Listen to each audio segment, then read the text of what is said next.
রক্ত বিক্রি করা হচ্ছে। বলপূর্বক রক্তদান বা উপহারপূর্বক, দামি উপহারপূর্বক রক্তদান, লোভ দেখিয়ে লোভপূর্বক রক্তদান, এইগুলো আমাদের কাছে খবর এসেছিল বলেই বারবার আমরা বলেছি বেসরকারি রক্তদান প্রতিষ্ঠান যেগুলো আছে, রক্তের ব্লাড ব্যাংক প্রতিষ্ঠান, তারা বিরত থাকতে বলেছি।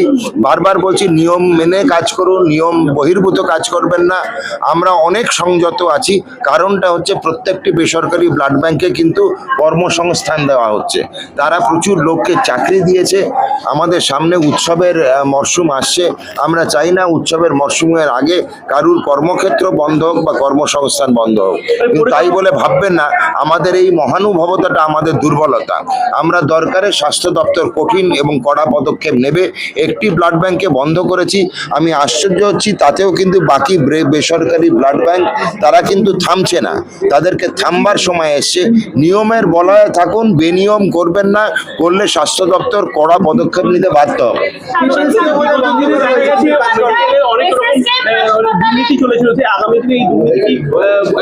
এটা খুব ব্রড বেস প্রশ্ন। দুর্নীতি বিগত 15 এবং 35 বছরে চলেছে। বামেদের দুর্নীতি মোড়কে ঢাকা দুর্নীতি ছিল, আর তৃণমূলের দুর্নীতি মোড়ক ছাড়া দুর্নীতি ছিল। এই মোড়ক এবং মোড়ক ছাড়া দুর্নীতি দুটোরই প্রতিবাদী আমরা। দুর্নীতি কতটা কমেছে বা কতটা দুর্নীতি মুক্ত পশ্চিমবাংলা হয়েছে বা হতে পেরেছে সেটা বুঝতে পারবো কিন্তু সময়ের সঙ্গে। পদক্ষেপ নেওয়া হয়েছে, সময়ের সঙ্গে জনগণ বুঝতে পারবে। আমার তো হিংসে হয় টুলু মণ্ডলকে দেখে। আমি তো ডাক্তারি ছেড়ে পাথরের ব্যবসায়ী হলে ভালো করতাম। দেখুন এরা কি করেছে, আমাদের থেকে সাংবাদিকরা বেশি জানে। কিন্তু আমরা যেটা বলি, যতই লম্বা দড়ি হোক, দড়িরও কিন্তু শেষ আছে। সেই শেষটা এখন দেখতে পেলেন। এখন দেখুন তার অবস্থাটা, এত কোটি, 100 কোটি, 200 কোটি, 1000 কোটি সম্পত্তি নিয়েও পালিয়ে বেড়াতে হচ্ছে। আমার আপনার পকেটে অত পয়সা না থাকলেও আপনার গর্বের সঙ্গে মুক্ত হাওয়ায় ঘুরে বেড়াতে পারছি। তো সেই জিনিসটা তো আমরা পেয়েছি। দুর্নীতি করলে রাস্তাটা আপনাদের প্রথম দিকে চওড়া মনে হবে, কিন্তু হঠাৎই শেষ হয়ে যাবে। সর্বত্র মসজিদ থেকে মাইক সরিয়ে দেওয়া হয়েছে, সর্বত্র মসজিদগুলো থেকে মাইক সরিয়ে দেওয়া। পরিবেশ দূষণের জন্য মন্দির হোক আর মসজিদ হোক, ধারাবাহিকভাবে রোজ দৈনন্দিন আওয়াজ করাটা বাঞ্ছনীয় নয়।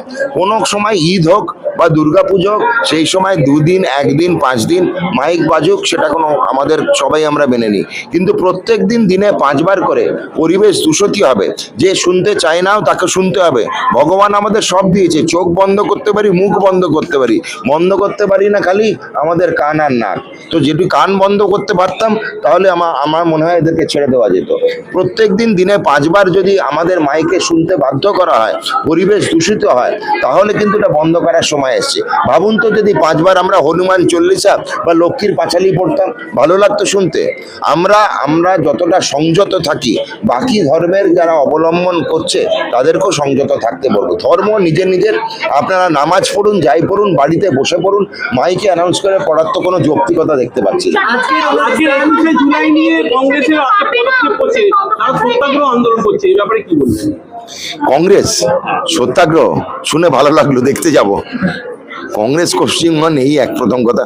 ভারতবর্ষে প্রায় অবলুপ্ত প্রাণী, ওদের কাছে তো কিছু করতে হবে। ভেসে থাকার জন্য খড় দরকার, তো সেটাই ধরে এখন বাঁচার চেষ্টা করছে। এখন উনি কি চাইছেন আমরা জানি না। দেখুন এখানে ধরা পড়ে যাবে, চোখে কোনো অসুবিধা নেই, মিথ্যে কথাটা ধরা পড়ে যাবে। একটা কণ্ঠস্বরে স্যাম্পল দিতে সে 5 বছর সময় কাটিয়ে দিল। চোখ দেখানোর ভাঁওতাবাজি জনগণ ধরে ফেলেছে, বিচার বিভাগ ধরে ফেলেছে।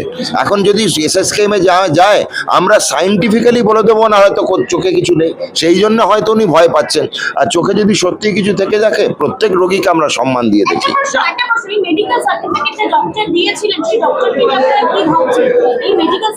উনি সার্টিফিকেট দেয়নি, উনি বলেছিলেন বাইরে যাওয়া দরকার আছে, বলেনি বাইরে যেতে পারেন বলেছে। সে তো যে কোনো ডাক্তারবাবু লিখতে পারে যে আপনি, উনি বলেছেন আমি বাইরে যাবো, বলেছে ঠিক আছে বাইরে যেতে পারেন। ডাক্তারবাবুর কোনো দোষ নেই, কি দোষ আছে? উনি তো আর লিখে দেননি এই চিকিৎসাটা বাইরে ছাড়া হবেন না, লিখেছে কি? তাহলে তো বিচার বিভাগ বলেই দিত বাইরে যেতে হবে। কোনো ডাক্তারবাবু লেখেনি এটা পশ্চিমবঙ্গ বা ভারতবর্ষে হবে না। উনি ওখানে লিখেছেন যে ওনার যে রোগী উনি বাইরে গিয়ে চিকিৎসা করাতে চান, তো উনি বলেছেন fit for air travel, international travel for medical purpose. খারাপ কি লিখেছেন? রেজিস্ট্রেশন নাম্বারটা নেই, এটা নিয়ে কি আপনারা রেজিস্ট্রেশন নাম্বারটা নেই, সেটা নিয়ে আমাদের আগেও একবার বলেছেন আপনারা। আমরা যদি দরকার মনে করি আমরা তদন্ত করব। বলছি আজীবনে এখনো পর্যন্ত বাইরে সেটা নিয়ে তো সাংবাদিকরা প্রশ্ন করলো না, বারবার বলছি ব্রেস্ট ফিডিং দরকার। ব্রেস্ট ফিডিং এর নিয়ে আমাদের এখানে যে শিশু রোগ বিশেষজ্ঞ ছিল এবং স্ত্রী রোগ বিশেষজ্ঞ ছিলেন, তাদের দুটি নামচিন অর্গানাইজেশন বিওজিএস এবং আইসোপার অভিনব একটি অনুষ্ঠান করলেন, সপ্তাহব্যাপী আমাদের সচেতনতা বাড়ানোর জন্য প্রোগ্রাম। এই সপ্তাহব্যাপী প্রোগ্রামে একটা শপথ গ্রহণ করলাম আমরা যে ব্রেস্ট ফিডিং কেন দরকার। মায়েদেরকে বারবার জ্বালিয়ে সাংবাদিকদের মাধ্যমে আমাদের এই দুই অর্গানাইজেশনের তরফ থেকে স্বাস্থ্য মন্ত্রক, স্বাস্থ্য ও পরিবার কল্যাণ দপ্তর, পশ্চিমবঙ্গ রাজ্য সরকার শিশু জন্মানোর প্রথম ঘন্টায় স্তন্যপান শুরু করিয়ে দিন, কেন এটাতেই সব থেকে বেশি অ্যাডভান্টেজ বা উপকার পাবেন। প্রথম ঘন্টার মধ্যে মায়েরা বাচ্চাকে মায়ের দুধ খাওয়ান, তাতেই বাচ্চার সব থেকে বেশি উপকার হবে। পরবর্তী 6 মাসে এইটাই হচ্ছে প্রধান খাদ্য বাচ্চার জন্য, তাতে বাচ্চার আরও সুখ এবং সুবিধা হবে। এই দুধের মধ্যে পাবেন অ্যান্টিবডি এবং যেসব জায়গায় যে বেশি সর্দি কাশি হয় তাদের জন্য লাভ করবে বাচ্চাটি। এই মায়ের দুধের মধ্যেই দেখুন এই অ্যান্টিবডি বা রোগ প্রতিরোধ ক্ষমতা দেওয়া আছে। প্রথম দুধটি কখনো ফেলে দেবেন না। যখন বাচ্চা জন্মাবে প্রথম দুধ বা প্রথম চুমুক বা প্রথম পানটা সব থেকে বড় ইম্পর্টেন্ট জিনিস, কেন সেটাতেই কলেস্ট্রল নামক জিনিস আছে, সেটাতে শিশুদের সব থেকে বেশি লাভ হবে। টিকাকরণের প্রথম পদক্ষেপ ধরতে পারছেন, পেরে নিতে পারেন মায়ের বুকের দুধ। ওয়ার্ডের প্রাইভেসি ডিসঅর্গানাইজ সেগমেন্টে কাজ করছে, তারা সময় মতো ম্যাটারনিটি লিভ পান না। সেই ডিসঅর্গানাইজড আর আনঅর্গানাইজ সেগমেন্টের ক্ষেত্রে লেবার ডিপার্টমেন্ট কাছে আমার আবেদন থাকবে তাদের জন্য একটা ম্যাটারনিটি লিভ উইথ পে ব্যবস্থা করা হোক, এবং যাতে তারা এই ব্রেস্ট ফিডিংটা চালু রাখতে পারে, নবজাতক শিশুর দেখভাল করতে পারেন। এখানে দিন আনি দিন খাই দিনমজুরি করা মহিলারা প্রচুর আছে যারা খেতে খামারে কাজ করে, তাদের পক্ষে ব্রেস্ট ফিডিং করানোটা প্রায় অসম্ভব হয়ে দাঁড়ায়। তারা যদি বাচ্চাকে ব্রেস্ট ফিডিং করায় পরবর্তীকালে তাদের সংসারে রুজি রুটির অভাব হতে পারে, সেই জন্য তাদের ক্ষেত্রে ভাবনা চিন্তা করার সময় এসেছে। আমাদের স্বাস্থ্য দপ্তর এটা নিয়ে ভাবনা চিন্তা করবে, সেই প্রতিশ্রুতি দিয়ে গেলাম কিভাবে করানো যায়। কিন্তু আনঅর্গানাইজ সেক্টর আস্তে আস্তে দেখবেন সেখানেও 50-50 মহিলা ও পুরুষ। আজকে পেট্রোল পাম্পেও আমরা পুরুষ কর্মচারী মহিলা কর্মচারী দেখতে পাচ্ছি, ভালো লাগার ব্যাপার। আমি ইনফ্যাক্ট কোনো পেট্রোল পাম্পে গিয়ে যদি দেখি মহিলা রয়েছে তেল দেওয়ার জন্য, আমি গাড়ি ওখানে গিয়েই লাগাই, কেন তাকে সম্মানও দেওয়া হয়, তার কাছে গিয়ে গাড়ি তেল ভরানো। তো আমরা প্রত্যেকটা সেগমেন্টে দেখতে পাচ্ছি মহিলাদের প্রবেশ, সেটাই সাধুবাদ জানাই। তার সঙ্গে সঙ্গে মহিলাদের এই ব্রেস্ট ফিডিং, ম্যাটারনিটি, এই দুটো জিনিস মাথায় রাখতে হবে। ভারত সরকারের নিয়ম মেনে প্রত্যেকটি সেগমেন্টে অর্গানাইজড, আনঅর্গানাইজড, ডিসঅর্গানাইজড প্রত্যেক মহিলাকে ম্যাটারনিটি লিভের দাবি জানাই এবং ব্রেস্ট ফিডিংয়ের সচেতনতা বাড়ানোর প্রস্তাব রাখি।